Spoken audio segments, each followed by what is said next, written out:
cruise. Spending the dish 2,000 on shoes. Spend with no limit, 100 on jewels. Too many bitches, they coming in twos. I took a perk, I been itching since noon. Why the broke is the loudest in the room? Why all of a sudden niggas won't be cool? Ain't giving second chances, ain't no fool. I'm out my depression, life been going smooth. What's up, YouTube, man? It's your boy King's Law, and I'm back with Lace the Hands for the second part of this interview. Right. Told y'all we was coming with it, and we back with it now. So let's go ahead and get into this video. Alright, so we left off for the last interview from elementary school to high school. So now I want to talk about you transitioning from high school to college, not being with your parents and transitioning to on your own. Well, after leaving high school and getting into college, like when I first got there, I was like, what did I just get myself into? Like, I want to go back and start all over again. And then when I first got to college, and we were sitting in the auditorium, and Mr. Spike was talking, and he used to play for James Brown before he passed away. And when he was in there talking, you know, it was us as freshmen and our parents, and he was just like, you know, all right, say bye to your parents, and you know, I'm ultimately confused. And it was a very, very, very, very rough time to come from being, you know, a certain way in high school to having to learn how to adapt to a college, you know, environment. Because it was, when I say it was intense, it was very intense. It was very intense. It was something that I was not used to, as far as the waking up by 4 o'clock in the morning every morning, having to be at the band hall before 4:45 a.m., starting promptly at 5 o'clock a.m.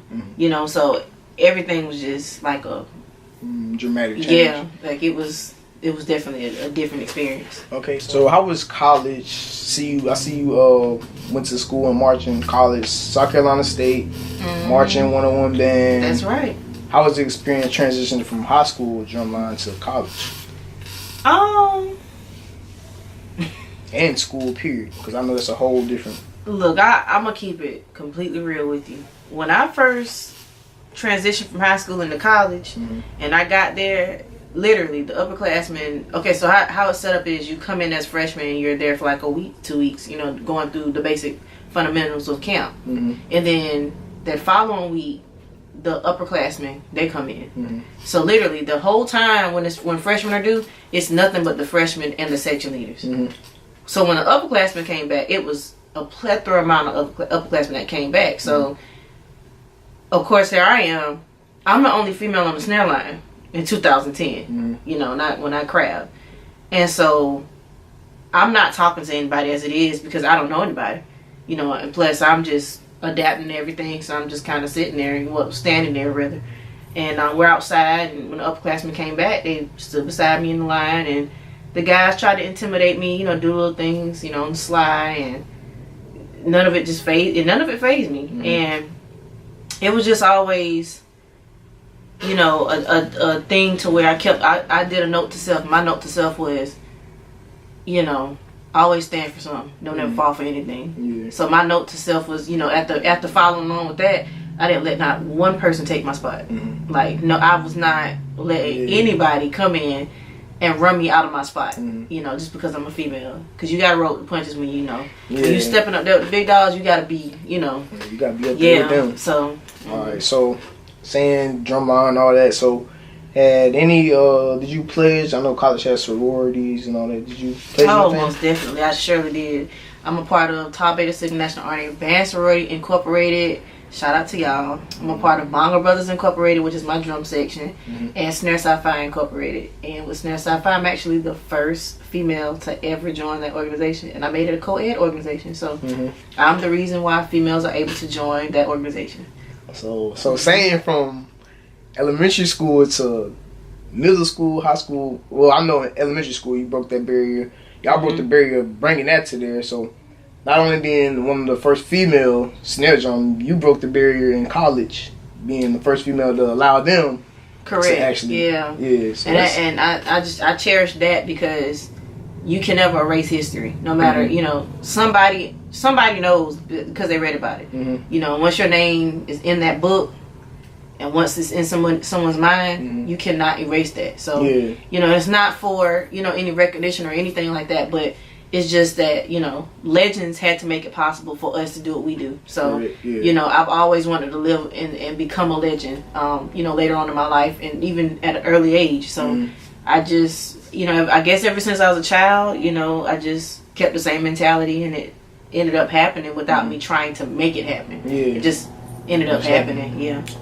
Yeah, so I know college is so it's a rough thing to go through. So any trials and tribulations, balancing being a part of marching band, artist, and being a college student, is just being a college student. Oh yeah, most definitely. There were plenty of trials and tribulations. I mean, because it becomes it gets tedious when you have to worry about balancing out your academics. Then you have to balance out band practice, and then you also have to balance out still being a musician and an artist at the end of the day. So you're juggling, you know, 4 different things, and not to forget, you know, your mental state and your mental, physical, and emotional and spiritual health is right in the center of all of that. So you have to maintain every single one of those elements, you know, all 5 of those elements. So it definitely has it got tedious when I was in college, for certain. It definitely did. So another real big question, because I know some people, they get to college and they be like, oh, this ain't for me. So how important was finishing college for you? Like,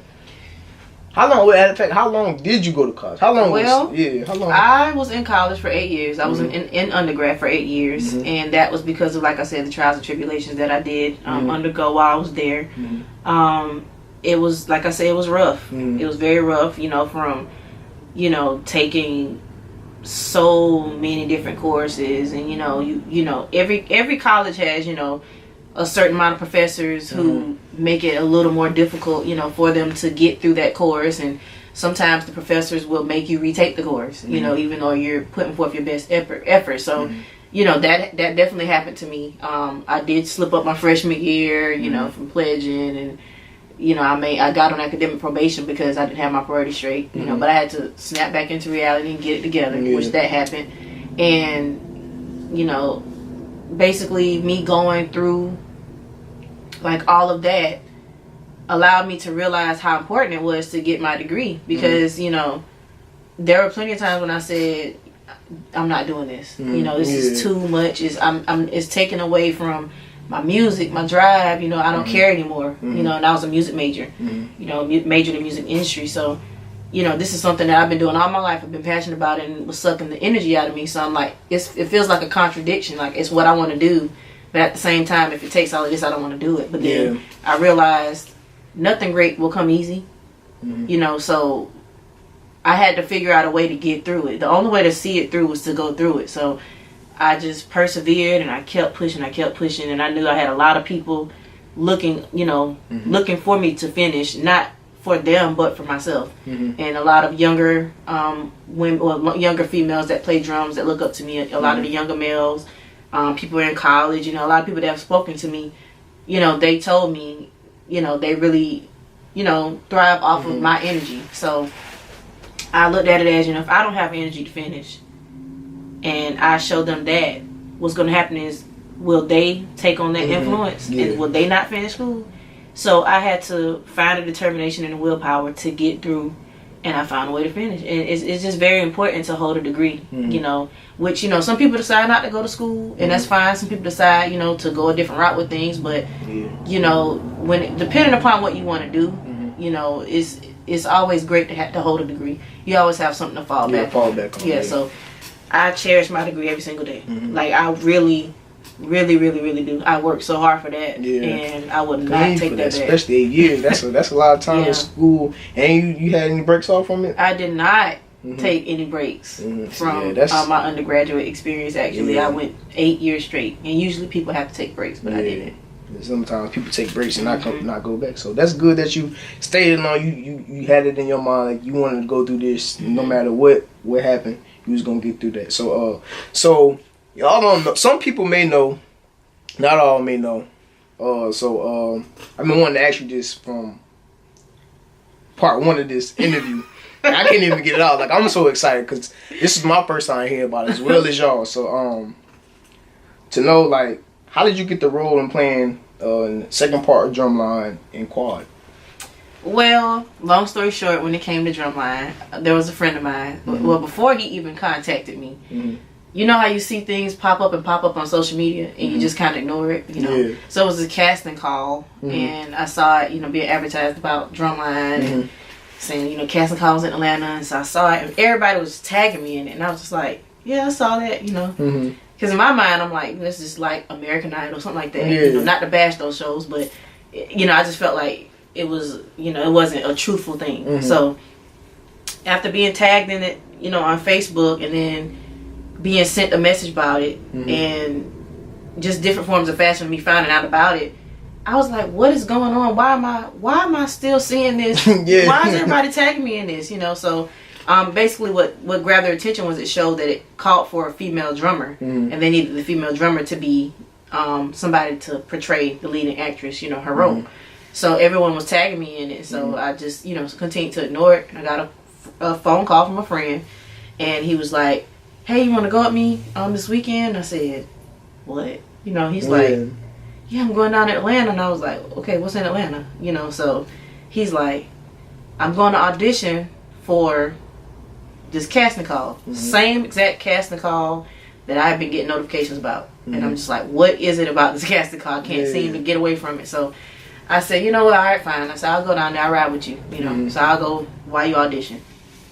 So I went home, it was like May. It was time for graduation, because college graduations are usually in May. So I came home, and he was going to come and get me. And something ended up happening to where he couldn't make it down here to come and pick me up. So by this time, I was like, well, whatever, you know. So I stayed here at home, and I didn't go anywhere. And a friend of mine from Georgia that knew about me and met me through South Carolina State and Bongo Brothers, he called me. And when he called me, he said, hey, where are you? And I said, I'm here at home. He said, please tell me you're lying. He was like, please tell me you're in Georgia. I said, no, I'm not. So he's like, okay, you need to get here. So in the midst of him talking to me, telling me to get there, I heard a voice, and I knew it was not a male sitting beside me, nor in the living room, because my mother was asleep on the couch. And so at that point, I knew what that voice was. So the voice was, you know, get up and go. Yeah, kept saying, get up and go, get up and go. And this was as I was still holding the phone in my ear. I couldn't hear what he was saying. So we ended up getting on the road, and I was trying to find a way to get there. My dad was asleep, and my dad usually doesn't get up about things. And this particular time he just did, and we got on the road, and we hit the road. It was 12 o'clock midnight. From here to there, it's a 4-hour drive. The auditions were by 7 o'clock in the morning. So, you know, it was Mother's Day weekend, not to mention. So by this time, we're getting to Atlanta, and it's traffic. It's at least like, 5:30 in the morning, 5:45. We could not get into a hotel room because everything was booked. So, you know, we slept in the car. Right in the car. We slept in the car, and it was in the parking lot. And I did not have a restroom to change in or anything like that. I didn't have a hotel room or to shower in. So I had to go to the bathroom. No, I went to the bathroom in Georgia. It was at a McDonald's in Lithonia, Georgia. And I changed over there, you know, freshened up and everything in there. Made sure no one came in. And after I did everything, then we got in the car and went to audition. It was 2 days to audition for it. And after I auditioned for it, then I actually made the cut for it. And I didn't think I was going to make it because they were calling numbers. And I still had that number to this day, 80I. And when they called my number, it was surreal. And when they approached me about it, they said, well, Lace, you know, we have this thing where, you know, either you can be in the opposite drum line, and you have to play another instrument other than snare drum, or you can be her stunt double, and you do all the playing for her. Of course, when they said that, I was like, well, I'm gonna do that. You know, I wanna be a stunt double. I wanna still play my drum. So I went with that, and it's crazy because my mom was like, Lace, you know, if you land this role, that'll be like the best Mother's Day gift ever. And that's exactly what happened. And she was in tears after the audition process. So it was sweet. So that's how that happened. Well, that's good. So to wrap this up, with all that, with from you being young, beating on your grandmother's pants and all that, going through that high school, college, all those trials and tribulations, like from all that, like how does that, like, what makes you thrive to keep going with your music and instruments? Like what drives you to keep doing this? What keeps me pumping every day I would have to say would be my fans, and it would definitely be. It's a lot of youth. Like, I've been at football games and I've seen so many young kids that are in high school drum lines, middle school drum lines, elementary school drum lines, and they approach me and they'll just ask me, you know, may I take a picture with you? Or, you know, they'll message me about something and say, you really are my inspiration. And that, to me, makes me feel very, very, very good, because it means if I can just be an inspiration to somebody and that doesn't even cost money, why wouldn't I keep thriving and keep, you know, doing what I'm doing to give other people inspiration and motivate them so that they can have something positive to continue doing and do the same, you know. So I'm very big on giving back, and my form of giving back is by being an inspiration to others. So that's It's been like some other stuff happened. So what really happened, like, with your career and at the quad and drumline? What something you turned down? What did you turn down? Well, I got a phone call from a friend of mine who's back in Atlanta, Georgia, and he called me. We've been in touch since 2014 when I did drumline, and he called me and he said, I need you. And I said, well, what's going on? But he couldn't tell me at the moment what it was. So I was like, you know, what is it? He said, it's so big. He said, I can't tell you right now. He said, but just know, he said, it's involving, you know, you going to California. So I said, okay, but, you know, I was like, well, how long is it going to last? I was on spring break. So he said, it's going to last, you know, for a little while. And I was like, well, I said, I probably won't be able to do it because, you know, I'm finishing up. I said, it's my last semester of school. You know, I'm about to graduate. I said, so if I do this, you know I won't be on track with my schooling and still be able to walk across that stage to graduate. And I really want my diploma to get, you know, to finish school. So the gig that I turned down was Coachella. What? For Beyonce. Yes, I turned it down. And I'm glad that I did not hear that it was Beyonce. But he told me after the fact, he said, I couldn't tell you, but he said, this is what we're doing. He said, this is why I called you. And so I was like, well, I'm glad you didn't tell me, because I know if you'd told me it was for, you know, Beyonce, I would not have considered school and I would have went straight to, you know, Cali. But you know, it was just very important to me that I still obtain that degree, because at the end of the day, I still have that to fall back on, which is, you know, what I'm passionate about, which is music industry. So me holding that Bachelor's of Arts in music industry, that was that important. It's that important because I always have that. So yeah, it is that important. I mean, you'll see it when you see it, because going through 8 years of school, that's a lot, man. Yeah, so that was a good.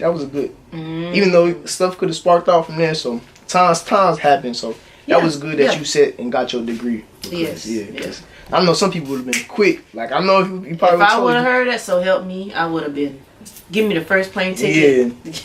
But I'm glad I didn't hear that, because I really would have said forget school.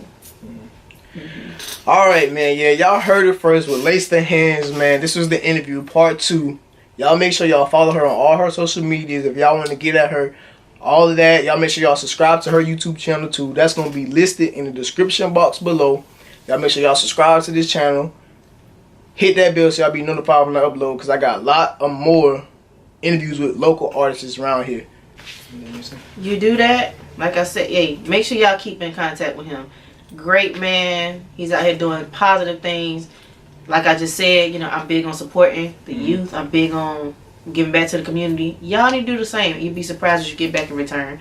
Follow me, follow him, hit that subscribe button, hit that bell like he said. Yeah. Other than that, stay tuned for some more. We out.